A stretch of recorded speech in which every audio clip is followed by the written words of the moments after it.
Hello बच्चों, I am Onish Misra. Today we are discuss about biological classification. दोस्तों आज की क्लास में हम बड़े ही बेहतरीन तरीके से चैप्टर 2 NCERT के बायोलॉजिकल क्लासिफिकेशन को डिस्क्राइब करेंगे। इस टॉपिक में आने वाले सारे क्वेश्चंस को कवर करेंगे।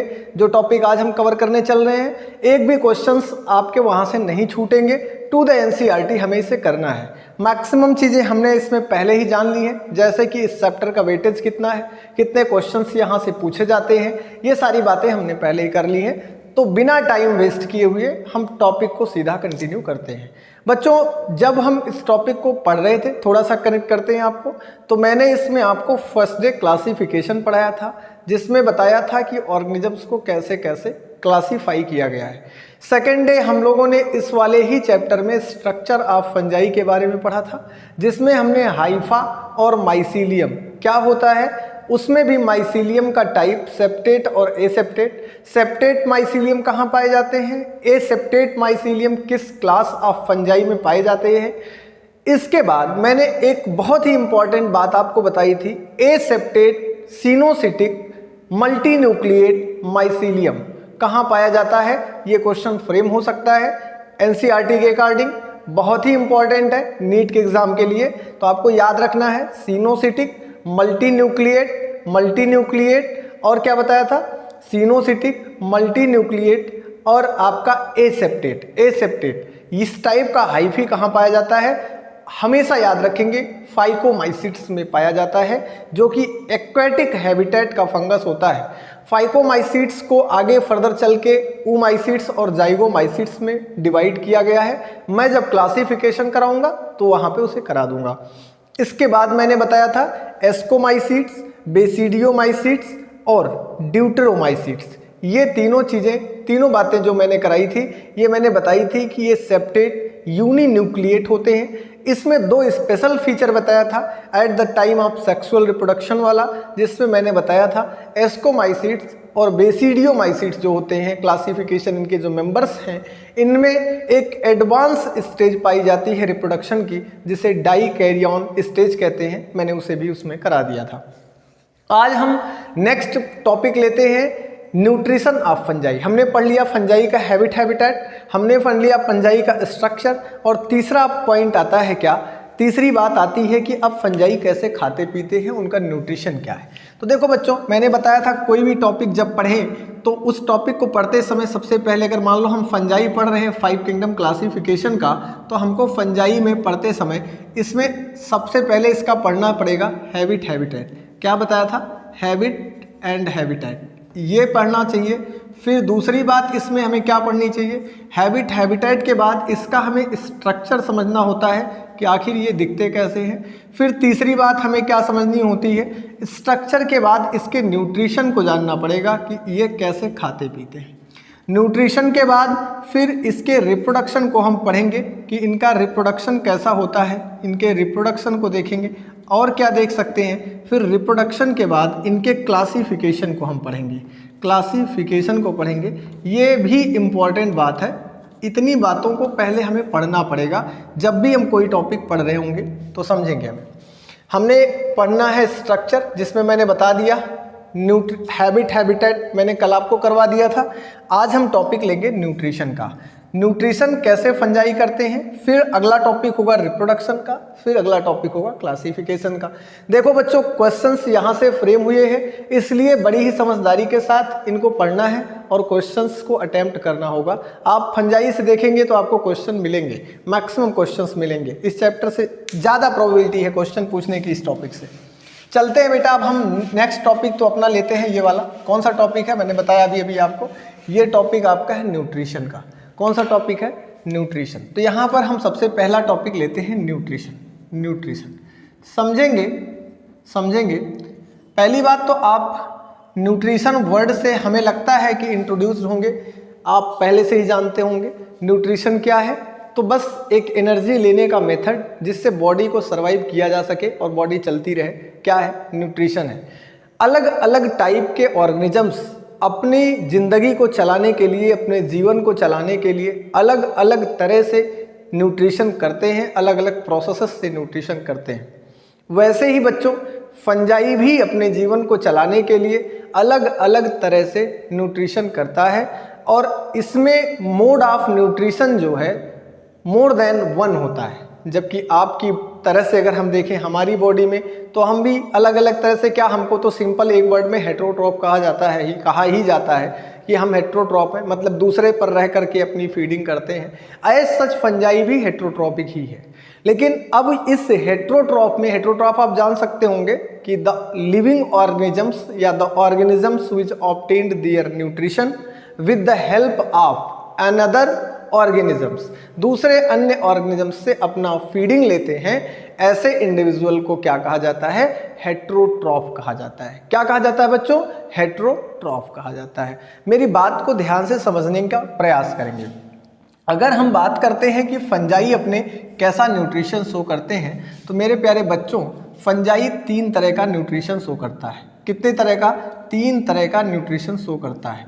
देखो बच्चों, एक कैसा आप कहोगे, एक ये डेड डिकेइंग ऑर्गेनिक सब्सटेंस पर फीड करता है, डेड डिकेइंग ऑर्गेनिक सब्सटेंस पर। दूसरा लिविंग इंडिविजुअल के साथ रहता है और उनसे अपना फीडिंग लेता रहता है, बदले में उनको नुकसान भी पहुंचाता रहता है, कोई फ़ायदा नहीं देता, मतलब लिविंग इंडिविजुअल से अपनी फीडिंग लेता है। अगला क्या है? एक आपका लिविंग से लेता है। अगला क्या है? एक ऐसा है जो म्यूचुअल रिलेशन रखता है, मतलब किसी के भी साथ रहेगा तो उसे दोस्ती करके खाएगा। ये म्यूचुअल रिलेशनशिप कहलाता है। क्या कहलाता है? म्यूचुअल रिलेशनशिप कहलाता है। समझिएगा मेरी बात को। मैं क्या कह रहा था कि न्यूट्रिशन जो है फंजाई कितने तरह से करता है, तो हमने बताया कि ये अपना न्यूट्रिशन ले सकता है मृत प्राय पदार्थों से। कुछ फंगस ऐसे होते हैं जो डेड डिकेइंग ऑर्गेनिक सब्सटेंस से भी अपनी फीडिंग लेते हैं। कुछ फंगस ऐसे होते हैं जो कहाँ से? लिविंग इंडिविजुअल्स से, लिविंग ऑर्गेनिजम्स पर भी फीड कर सकते हैं, उनसे अपनी फीडिंग लेते रहते हैं, बदले में उनको बीमारी भी देते रहते हैं, नुकसान भी देते हैं। तीसरा, एक ऐसे फंगस भी हैं जो किसी को नुकसान नहीं पहुंचाते, साथ साथ में उनको एनर्जी भी साथ साथ में उनको भी कुछ देते रहते हैं बदले में, और उनसे अपने लिए कुछ लेते रहते हैं। तो ऐसा रिलेशन जिसमें बराबर का लेन देन हो, ऐसे रिलेशन को हम म्यूचुअल रिलेशन कहते हैं। और बायोलॉजी में इसे हम एक टर्म देते हैं, एक नाम देते हैं। इन द केस ऑफ न्यूट्रिशन में इसे हम कहते हैं सिम्बायोंट। क्या कहते हैं बच्चों? सिम्बायोंट। मेरी बात ध्यान से सुनना। मैं बात करूंगा जब fungi dead decaying organic substance पर फीड करता है तो ऐसे फंगस को एक नाम देते हैं, और वो नाम क्या है? तो बच्चों इसे बोलोगे कि ऐसे फंगस जो डेड डिकेइंग ऑर्गेनिक सब्सटेंस पर फीड करते हैं, ऐसे फंजाई को बोला जाता है सैप्रोफाइट। क्या बोला जाता है? इसे बोला जाता है सैप्रोफिटिक या सैप्रोफाइट फंजाई। क्या बोला जाएगा? सैप्रोफाइट। दूसरे एक फंजाई है बच्चों जो कहाँ पर फीड करते हैं? जो लिविंग से अपनी फीडिंग लेते हैं, ऐसे फंगस को बोला जाता है पैरासाइट। क्या बोला जाएगा? पैरासाइट। बच्चों एक फंजाई ऐसे भी हैं जो बराबर की रिश्तेदारी निभाते हैं, इनको बोला जाता है सिम्बायोटिक। क्या बोला जाएगा? सिम्बायोटिक। समझो, इनको बोला जाता है सिम्बायोटिक। बेटा देखो, ये 3 बातें हो गई टाइप्स ऑफ न्यूट्रिशन की। ऐसे फंगस जो डेड डिकेइंग ऑर्गेनिक सब्सटेंस से अपनी फीडिंग लेंगे, उन्हें सैप्रोफाइट। ऐसे फंजाई जो लिविंग इंडिविजुअल पर रह करके अपनी फीडिंग को लेते रहेंगे, उनको पैरासाइट। ऐसे फंजाई जो म्यूचुअल रिलेशन रखेंगे, उनको सिम्बायोटिक कहा जाता है। ये तो हो गई डिफिनीशन। ये तो क्या हो गई? डिफिनीशन हो गई। डिफिनीशन में आपको अभी तक कोई डिस्टरबेंस नहीं होनी चाहिए। हमें लगता है कि इसमें कोई प्रॉब्लम नहीं है। बच्चों अब एक बात, कौन कौन से ऐसे फंजाई हैं जो ऐसा काम करते हैं और कहाँ पर करते हैं, ये भी जानना है। तो देखो, ज़्यादा तो यहाँ नहीं बताऊँगा, ज़्यादा मैं क्लासिफिकेशन में डिस्क्राइब करूँगा क्योंकि इसमें एनसीईआरटी ने थोड़ा सा ही लिखा हुआ है, लेकिन थोड़ा सा जान लो, 1-2 एग्जाम्पल तो जान ही लेते हैं। देखो, हम अगर बात करें कि वह फंगस जो डेड डिकेइंग ऑर्गेनिक सब्सटेंस से अपनी फीडिंग लेते हैं, तो ऐसे फंजाई को सैप्रोफाइट कहते हैं। और इनका एग्जाम्पल अगर हम बात करें तो इसमें आपका बेस्ट जाना पहचाना एग्जाम्पल आता है कौन सा? एगैरिकस। एगैरिकस कहते हो, इसे आप बोलते हो मशरूम। इसमें ये आपका फीडिंग करता है डेड डिकेइंग ऑर्गेनिक सब्सटेंस पर, पेड़ों पर, पत्तियों के आसपास, लकड़ियों के आसपास। टोड स्टूल, इसी में एक और भी आता है टोड स्टूल, ये भी आपका फंगस है जो सैप्रोफिटिक नेचर का है। बच्चों और भी फंगाई हैं जो सैप्रोफिटिक नेचर के हैं, उस पर भी बात करेंगे, लेकिन अभी यहाँ ज़्यादा एग्जाम्पल नहीं कराना। लिविंग में बता दें, अगर पैरासाइट की बात करें जो बीमारी काज करते रहते हैं और लिविंग पर रहते हैं, तो बेटा जैसे ये आपको बेसिडियोमाइसिट्स अभी पढ़ोगे, ड्यूट्रोमाइसिट्स पढ़ोगे, तो उसमें आपको पढ़ने को मिलेगा ड्यूट्रोमाइसिस अल्टरनेरिया सोलेनी, एक नाम मिलेगा अल्टरनेरिया सोलेनी। क्या है अल्टरनेरिया सोलेनी? देखो बेटा सोलेनी आपको जब दिखाई दिया तो आपकी समझ में आया होगा, सोलेनी का मतलब है कि सोलेनेसी फैमिली का मेंबर होगा। हाँ, तो बेटा सोलेनेसी फैमिली का मेंबर नहीं है, सोलेनेसी फैमिली के मेंबर पर बीमारी काज करता है, तो इसे बोलते हैं अल्टरनेरिया सोलेनी। और जो बीमारी काज करता है उस बीमारी को बोला जाता है अर्ली ब्लाइट। क्या?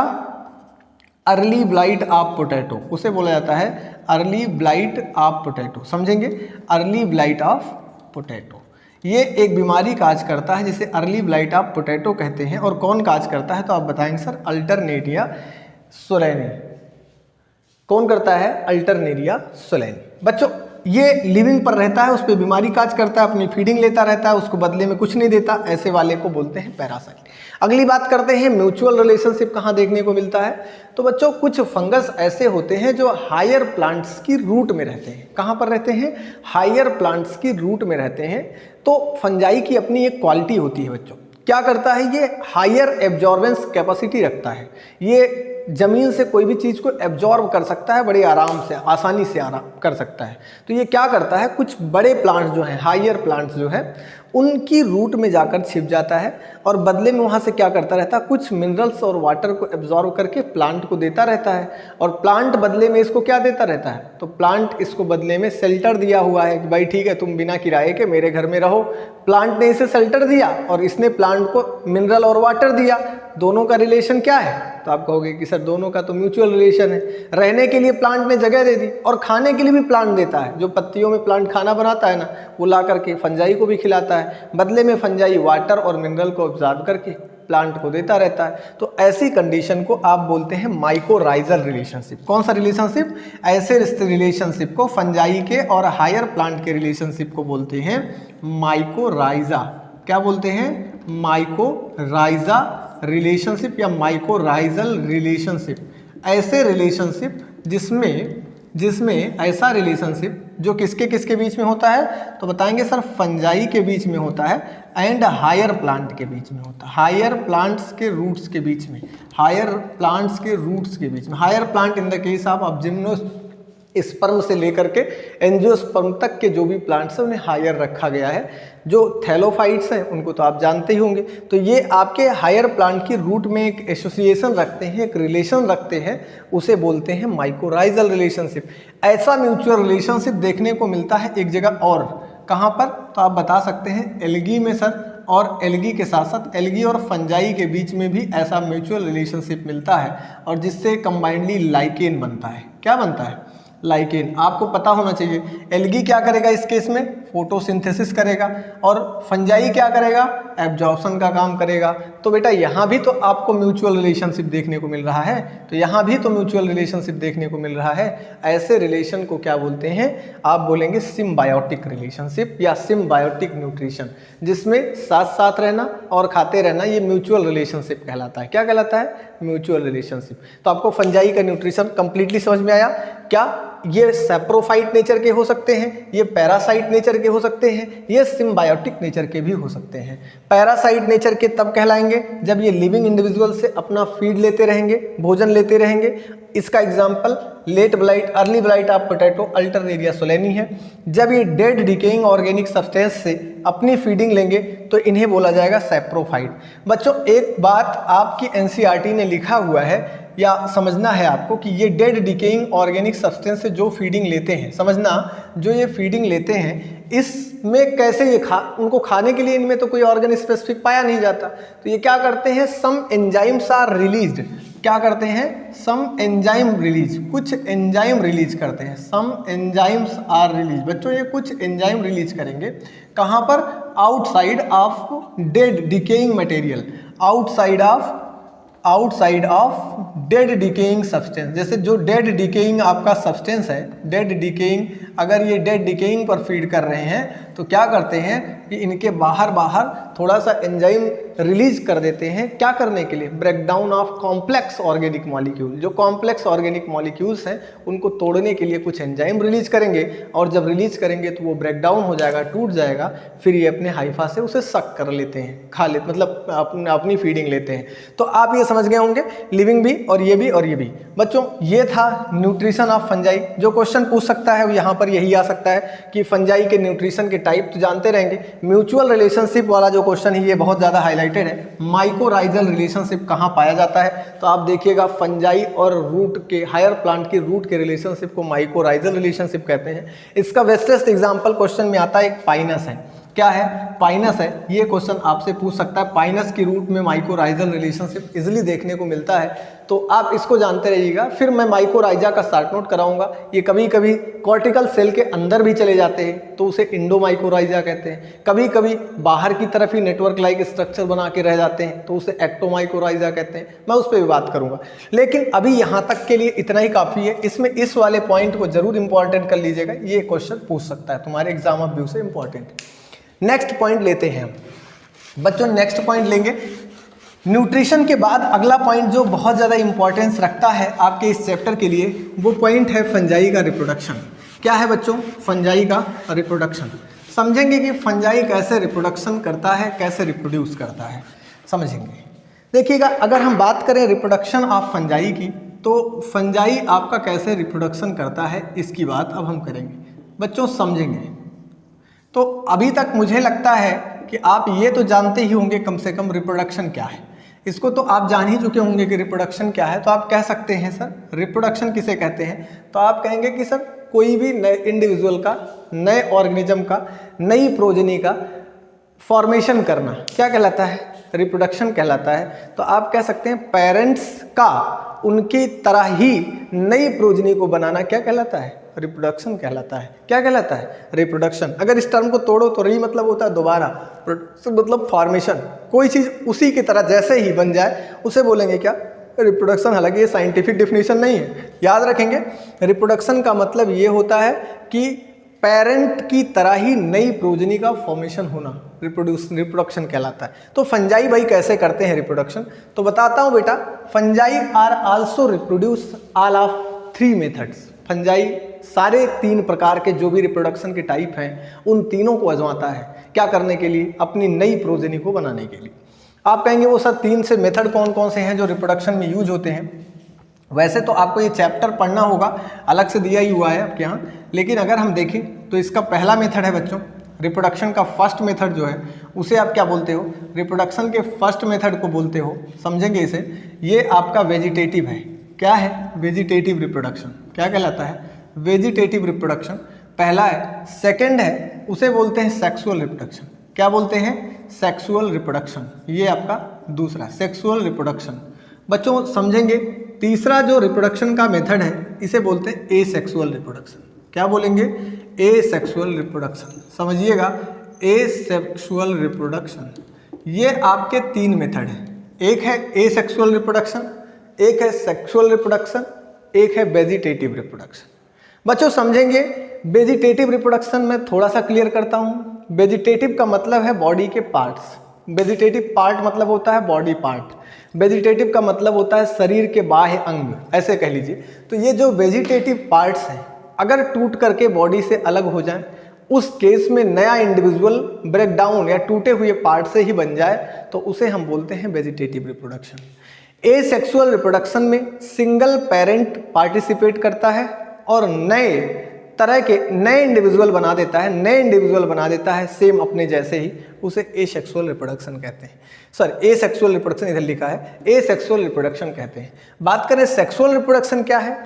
2 डिफरेंट टाइप से, जिसे कहते हैं हेट्रोसेक्सुअलिटी, हेट्रोसेक्सुअल इंडिविजुअल, 2 अलग अलग टाइप के सेक्स ऑर्गन वाले, 2 अलग अलग टाइप के सेक्स ऑर्गन वाले ऑर्गेनिजम्स इन्वॉल्व होकर के, जो सेम स्पीसीज के ही होंगे। तो मैं बता चुका हूं आपको लिविंग वर्ड में किसी नए ऑर्गेनिज्म को बनाते हैं, अपने ही जैसे नए बच्चों को बनाते हैं, उन्हें सेक्सुअल रिप्रोडक्शन कहते हैं। मतलब इसमें मेल और फीमेल पेरेंट्स का होना जरूरी है। इसमें सिंगल पेरेंट्स ही, मतलब सिंगल ही पेरेंट्स ही बना सकता है नई प्रोजेनी को। और इस टाइप ऑफ रिप्रोडक्शन में आप कहेंगे कि सर वेजिटेटिव रिप्रोडक्शन में क्या होता है कि ब्रेक डाउन ऑफ पार्ट, जो टूटे फूटे पार्ट होंगे, जैसे प्लांट का स्टेम टूट करके अलग हो गया, थोड़े दिन बाद उसी स्टेम से एक नया प्लांट बन गया, दिस टाइप ऑफ, ये वेजिटेटिव रिप्रोडक्शन। अगर हम बात करें कि ये वेजिटेटिव रिप्रोडक्शन फंजाई में किस किस तरह से होता है, तो मैं आपको बता चुका हूं, आप ये तीनों नाम सुने भी होंगे, मुझे 100% कंफर्म हूं मैं कि आपने इन तीनों नामों को सुना है। एक को बेटा बोलेंगे आप बडिंग, क्या बोलेंगे, बडिंग। दूसरा एक नाम है बडिंग के साथ आपका फ्यूजन आता है, क्या आता है, फ्यूजन आता है। और तीसरा एक नाम आता है इसका फ्रेगमेंटेशन, क्या आएगा, फ्रेगमेंटेशन, समझिएगा, फ्रेगमेंटेशन। अगर आपको ये बात हम पूछें कि आपने सुना है क्या, तो हाँ आपने बच्चों सुना होगा। कब सुना होगा, मैंने ये बताया था जब अमीबा पढ़ा रहा था, मैंने थोड़ा सा आपको बेसिक पढ़ाया था, उस समय मैंने बताया था कि बडिंग क्या है, फ्यूजन क्या है, फ्रेगमेंटेशन क्या है। नहीं तो आप समझो, मेरी बात को समझो, यहाँ पर अगर नहीं समझ में आया है तो भी मैं बता देता हूँ। बडिंग एक ऐसी प्रोसेस है जिसमें ऐसा एक, मान लो कि कोई थैलस है, छोटा सा ऐसे बड निकल जाता है और थोड़े दिन के बाद यही बड डिटैच होकर के एक नया थैलस बना लेता है। This condition is called budding. क्या कहलाता है, बडिंग कहलाता है। ये प्रोसेस बडिंग है। दूसरी बात अगर हम करें, बडिंग ये मतलब ये बड का निकलना और बड का डिटैच होकर के नई सेल का बनाना, ये क्या कहलाता है, नए थैलस का बनाना, फॉर्मेशन करना, ये बडिंग प्रोसेस, पूरी प्रोसेस को बडिंग बोलेंगे। अगर हम बात करें शॉर्ट में फ्यूजन क्या है, तो जैसे अमीबा के केस में मैंने बताया था कि अमीबा था, ये क्या करता था, बाइनरी फ्यूजन करके दो नए अमीबी का फॉर्मेशन करता था। इस प्रोसेस को आप क्या बोलते थे, फ्यूजन।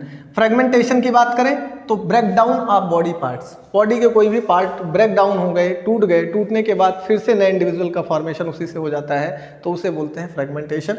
आपने देखा होगा हाइड्रा में ये प्रोसेस, आपने देखा होगा प्लेनेरिया में ये प्रोसेस, ये सब चीज़ें वहाँ पर होती हैं। अभी आपको जानते रहना है। तो ये फंजाई के पास, कुछ फंजाई ऐसे होते हैं जिनके पास ये तीनों कैपेसिटी होती है, मतलब बडिंग भी कर सकते हैं, वो क्या कर सकते हैं, बडिंग कर सकते हैं, और वो क्या कर सकते हैं, तो आप कहेंगे सर वो फ्यूजन भी कर सकते हैं, फ्यूजन के बाद और क्या कर सकते हैं, तो वो फ्रेगमेंटेशन भी कर सकते हैं। क्या कर सकते हैं, फ्रेगमेंटेशन भी कर सकते हैं, समझिएगा, फ्रेगमेंटेशन कर सकते हैं।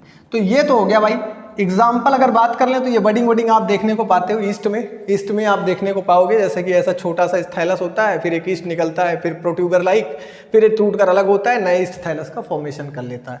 तो ये प्रोसेस आप यहाँ पर देखते हैं। सेक्सुअल रिप्रोडक्शन कैसे होता है, तो बेटा इसके लिए कुछ स्पोर पाए जाते हैं। सेक्सुअल रिप्रोडक्शन करने के लिए क्या होता है, कुछ स्पेशल टाइप के स्पोर होते हैं, उससे सेक्सुअल रिप्रोडक्शन होता है। और एसेक्सुअल रिप्रोडक्शन के लिए भी कुछ स्पोर ही पाए जाते हैं, जिससे एसेक्सुअल रिप्रोडक्शन होता है। अगर हम बात करें कि एसेक्सुअल रिप्रोडक्शन और सेक्सुअल रिप्रोडक्शन के लिए कौन कौन से स्पोर पाए जाते हैं, तो आपको बताया था। देखो पहले हम बात कर लेते हैं इससे, ठीक है ना, ये एसेक्सुअल रिप्रोडक्शन में कौन कौन से स्पोर पाए जाते हैं, तो ये आपको समझ में जल्दी थोड़ा आ ही जाएगा, उसमें कुछ नहीं है। लेकिन इसमें देखो, ये आपका इसमें जो स्पोर पाए जाते हैं उनको बोला जाता है जू स्पोर। क्या बोला जाता है, जू स्पोर। ऐसे स्पोर को क्या बोला जाता है, जू स्पोर बोला जाता है। दूसरा एक स्पोर पाया जाता है जिसे बोलते हैं स्पोरेंजियो स्पोर। क्या बोलते हैं, स्पोरेंजियो स्पोर। ऐसे स्पोर, स्पोरेंजियो स्पोर एसेक्सुअल स्पोर ही है। तीसरा एक मोस्ट कॉमन टाइप का एसेक्सुअल स्पोर होता है बच्चों, जिसे बोला जाता है कोनिडिया। क्या बोला जाता है, कोनिडिया।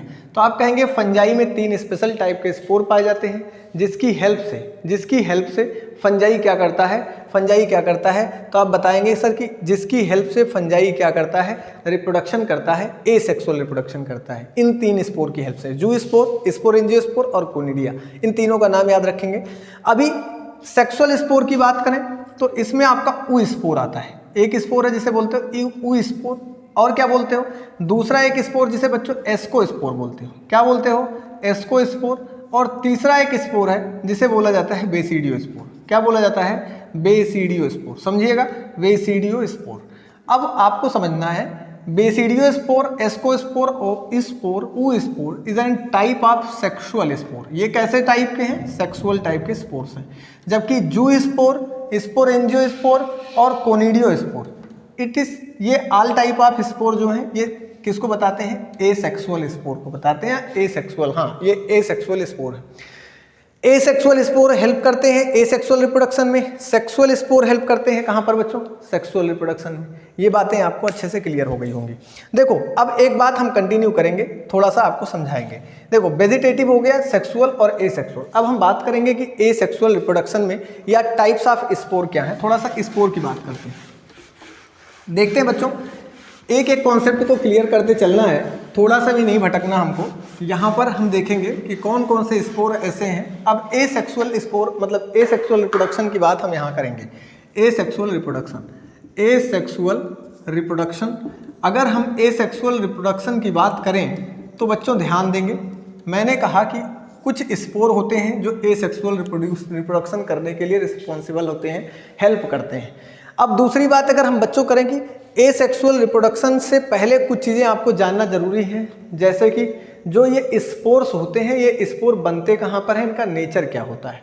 तो बच्चों देखो पहले इसको तो पढ़ना ही पढ़ना है, लेकिन आपको पढ़ लेना है टाइप ऑफ स्पोर, मतलब स्पोर जो होंगे इनका टाइप क्या होगा, ये कैसे होते हैं, मतलब इनके बारे में नेचर ऑफ स्पोर कह लीजिए। तो इनके बारे में अगर जानना है या नेचर ऑफ स्पोर, तो स्पोर दो तरह के होते हैं। इधर मैं बॉक्स में आपको किनारे कार्नर में बता दे रहा हूँ। एक होते हैं बच्चों जो फ्लैजिलेटेड होते हैं, जो फ्लैजिलेटेड होते हैं, ऐसे स्पोर जो फ्लैजिलेटेड होंगे।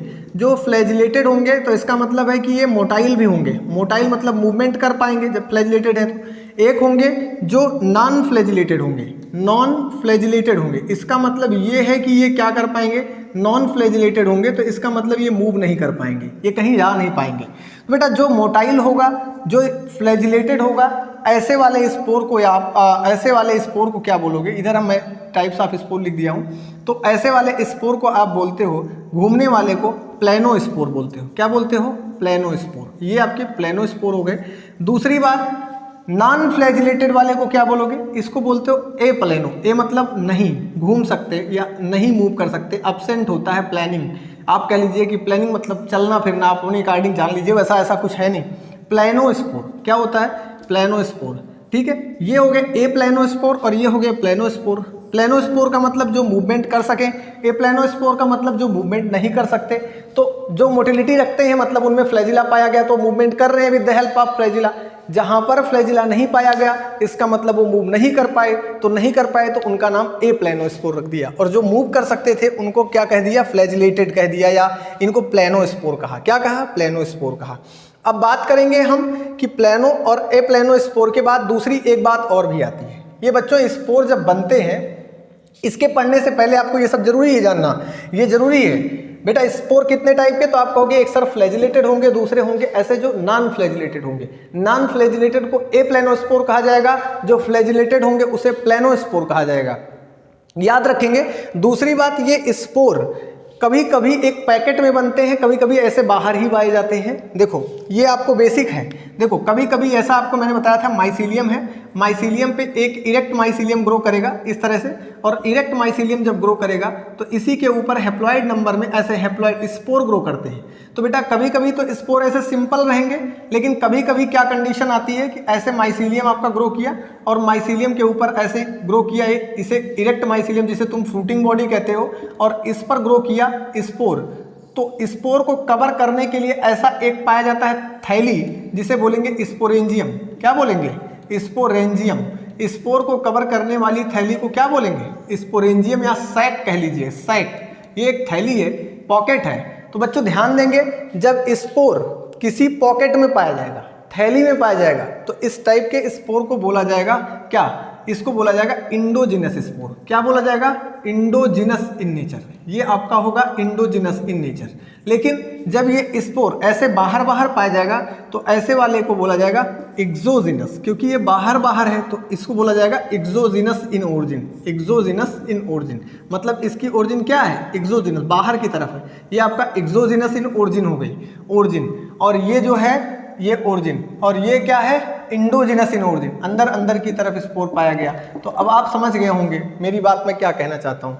मैंने स्पोर के बारे में दो बात बताई। देखो बेटा, ये आपका जो होगा ऑलवेज हैप्लॉइड होगा। ये क्या होगा, हैप्लॉइड नेचर का होगा। ये क्या होगा, हैप्लॉइड नेचर का होगा। ये भी हैप्लॉइड नेचर का होगा। आपके कह लीजिए कि फंजाई में हैप्लॉइड फेज डोमिनेंट होती है, फंजाई में हैप्लॉइड फेज डोमिनेंट होती है, एस्को और बेसिडियो में डिप्लॉइड फेज कब बनता है, जब डाइकैरियोटाइजेशन होता है उसके बाद माइटोसिस, जाइगोट बनता है तो थोड़ा सा डिप्लॉइड फेज आता है, तो इसे haplontic type of life cycle कहेंगे। अभी पढ़ाऊंगा।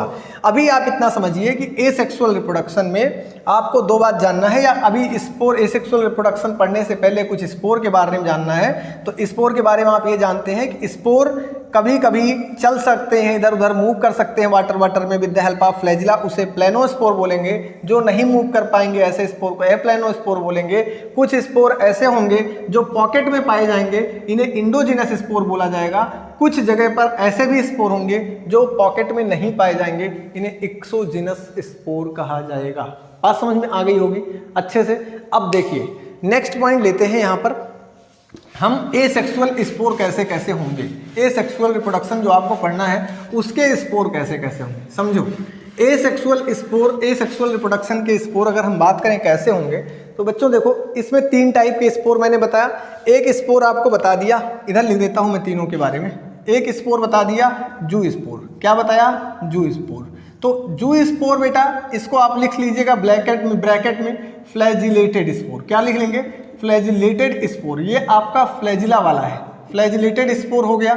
दूसरा एक ऐसा स्पोर जो मूव कर सकता है, फ्लैजिलेटेड है मतलब फ्लैजिला का ही फ्लैजिला के फॉर्म में है, मूव कर सकता है, ऐसे वाले स्पोर को क्या बोलेंगे, फ्लैजिलेटेड स्पोर बोलेंगे। क्या बोलेंगे, ये आपका फ्लैजिलेटेड स्पोर कहलाता है, समझेंगे। ये क्या क्या कहलाता है, ये आपका फ्लैजिलेटेड स्पोर कहलाता है।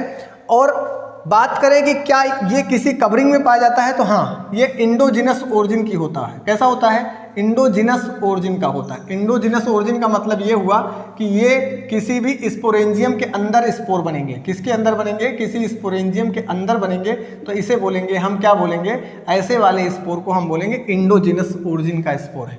ये मूव कर सकता है, इधर उधर जा सकता है, तो इसीलिए इसे हम मूव कर सकता है तो इसे हम प्लेनोस्पोर कह सकते हैं। क्या कहेंगे, प्लेनोस्पोर कहेंगे। क्या कहेंगे, प्लेनोस्पोर। तो आप कह सकते हैं कि जो एसेक्सुअल रिप्रोडक्शन में जो स्पोर है ये फ्लैजिलेटेड या प्लेनोस्पोर है, इंडोजिनस इन ओरिजिन है, बिकॉज स्पोर जो है किसी सैक में बन रहे हैं और ये प्लेनिंग मतलब मूव कर सकते हैं, इसलिए इन्हें प्लेनोस्पोर कहते हैं। ये बात आपको यहाँ से समझना चाहिए। जो स्पोर के बाद अगला आपका आता है स्पोरेंजियोस्पोर। क्या आता है, स्पोरेंजियोस्पोर, समझेंगे। स्पोरेंजियोस्पोर, स्पोरेंजियोस्पोर में क्या होता है, इसमें क्या है ये समझेंगे। ये भी आपका इंडोजिनस इन ओरिजिन का होता है।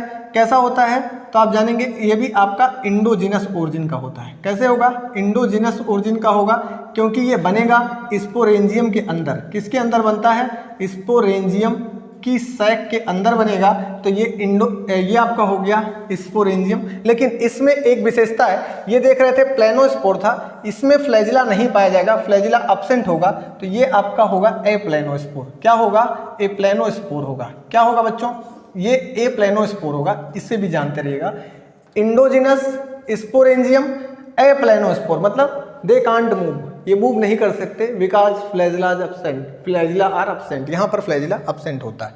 बच्चों बात करेंगे स्पोरेंजियोस्पोर कहाँ बनते हैं और कैसा इसका स्ट्रक्चर होता है, तो जरा इसके स्ट्रक्चर को समझिएगा।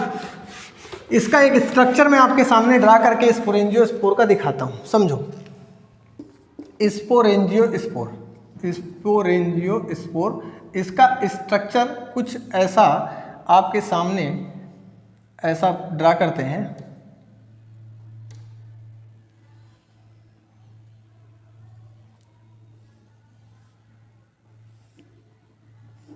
समझिएगा, ये स्ट्रक्चर आपके सामने है। इसमें एक स्टाक लाइक स्ट्रक्चर दिख रहा है, डंडी लाइक, और इसी में आपको ऐसे ऐसे छोटे छोटे स्ट्रक्चर दिख रहे हैं। इनको आप क्या बोलोगे, तो इनको आप बोलोगे स्पोर। क्या बोलोगे, स्पोर। ये आपके हो गए स्पोर, ये हो गए स्पोर। ये वाला जो कवरिंग है, जो थैली लाइक स्ट्रक्चर है, इसे क्या बोलोगे, स्पोरेंजियम बोलोगे। क्या बोलोगे, स्पोरेंजियम बोलोगे, इसे स्पोरेंजियम बोलोगे। जो ये डंडा लाइक स्ट्रक्चर दिख रहा है, स्पोरेंजियोफोर बोलोगे। क्या बोलोगे, स्पोरेंजियोफोर। ये स्पोरेंजियोफोर है, ये आपका स्पोरेंजियोफोर है। ये हो गया, इसे स्पोरेंजियम, इसे स्पोर। और क्या बोलोगे, एक ऐसा स्ट्रक्चर आपको दिखाई दे रहा है, स्टाक लाइक इसे बोलोगे नॉब लाइक स्ट्रक्चर, इसको बोलोगे क्या, कॉलुमेला। क्या बोलोगे, कॉलुमेला। ये कैसा स्ट्रक्चर है, तो आप बताओगे सर ये स्टेराइल स्ट्रक्चर है। कैसा है, स्टेराइल स्ट्रक्चर होता है या स्टेराइल पार्ट होता है। तो ये क्या करने के लिए यहाँ पाया जाता है, इसका काम है ब्रस्टिंग ऑफ स्पोरेंजियम। स्पोरेंजियम को ब्रस्ट करने में हेल्प करता है और स्पोर्स को बाहर लाने में हेल्प करता है। ये कॉलुमेला कहलाता है। इसमें आप देख रहे हैं कि कोई भी नहीं है, कोई भी कहीं से भी फ्लैजिला नहीं दिख रहा, इसीलिए ये एप्लेनोस्पोर कहलाते हैं। अगला आपका आता है, नेक्स्ट आता है इसके बाद कोनिडिया। क्या आता है, कोनिडिया। कोनिडिया आपको जानना है, conidia is an most common asexual spore. कैसा स्पोर है, मोस्ट कॉमन एसेक्सुअल स्पोर है। बस थोड़ा सा कोनिडिया के बारे में जान लीजिएगा। और कोनिडिया भी आपका एप्लेनोस्पोर है, इसमें भी कोई फ्लैजिला नहीं पाया जाता है। मैक्सिमम क्लासेस में जहाँ एसेक्सुअल रिप्रोडक्शन होगा वहाँ पर आपका ये काम आता है। कौन, कोनिडिया हर जगह प्रेजेंट रहेगा। आप जानते रहेंगे अगर हम बनाएं कोनिडिया का स्ट्रक्चर तो इसके पार्ट्स का जहाँ पर ये बनता है तो इसका ऐसा स्ट्रक्चर कुछ बन के आएगा। आप देखिएगा ऐसे एक बाइफरकेट लाइन बनती है, ऐसे बनेगी। और इसमें आप देखोगे कि जब ये जो बाइफरकेट लाइन है इसे बोलते हैं रैमाई। क्या बोलते हैं, रैमी या रैमाई आप कह लीजिए। फिर इसके ऊपर जब आप जाओगे तो यहाँ पर भी आपको एक ऐसा ही स्ट्रक्चर दिखाई देगा, ऐसा स्ट्रक्चर ही दिखाई देगा। इसे आप बोलोगे इस वाले स्ट्रक्चर को, ये बाइफरकेट सेकेंड ब्रांचेज है। और इस वाली ब्रांच पे भी जाने के बाद आपको एक स्ट्रक्चर दिखाई देता है, ये वाला, समझेंगे। इस पर जाने के बाद इस वाली देखो आपको दिखाई दिया कि यहाँ पर जो स्ट्रक्चर था, यहाँ पर ये ऐसा एक स्ट्रक्चर आपको दिखाई दिया कि डबल ब्रांचेज वाला स्ट्रक्चर। और इसे बोला गया, इस ब्रांच को, फर्स्ट ब्रांच को क्या बोला गया, इसको रैमाई बोला गया। सेकेंड ब्रांच जो था इसे बोलते हैं मेटुला। क्या बोलते हैं, मेटुला या मेटुली बोलते हैं। मेटुला के बाद आपका यहाँ पर एक स्ट्रक्चर ऐसा लगा होता है, ये वाला। और ऐसे वाले स्ट्रक्चर को बच्चों बोलते हैं स्टिग्माटा। क्या बोलते हैं, इसे बोलते हैं स्टिग्माटा या स्टिग्मेटा। क्या बोला जाएगा, स्टिग्मेटा बोला जाएगा। क्या बोला जाएगा, तिरछा स्ट्रक्चर बन रहा है, स्टिग्मेटा। क्या बोला जाएगा, स्टिग्मेटा बोला जाएगा, समझिएगा। ये हो गया स्टिग्मेटा। और इस स्टिग्मेटा के ऊपर ऐसे ऐसे और ऐसे इस तरह से स्पोर लगे होते हैं, ऐसे वाले स्पोर लगे होते हैं। और ऐसे स्पोर को ही बोला जाता है कोनिडिया। क्या बोला जाता है, इनको ही बोला जाता है कोनिडिया। ये आपके कोनिडियल स्पोर होते हैं। देखो, रैमाई फर्स्ट ब्रांचेज, मेटुला सेकेंड ब्रांचेज, स्टिग्माटा के ऊपर बेसिपिटल फॉर्म में अरेंज है कोनिडिया के स्पोर। ये सब कभी पेपर में तुम्हारे नहीं आएगा क्योंकि एनसीईआरटी की बाहर क्यों आते हैं, बट आपको बता दिया कि कोनिडिया कहाँ बनता है। जो ये स्टाक लाइक स्ट्रक्चर है इसे बोला जाएगा कोनिडियोफोर। क्या बोला जाएगा, कोनिडियोफोर। ये आपका कोनिडियोफोर है।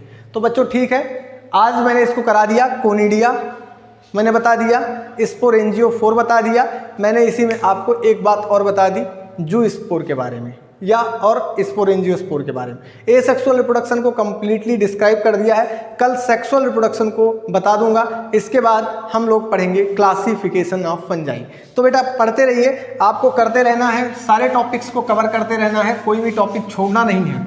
एनसीईआरटी के लाइन्स को बार बार, इसको पढ़ने के बाद एनसीईआरटी की लाइनों को भी पढ़ना है, जिससे आपके टॉपिक एक भी छूटे ना। पढ़ते रहिए, खुश रहिए, मस्त रहिए। फिर मिलते हैं। जय हिंद, जय बालाजी।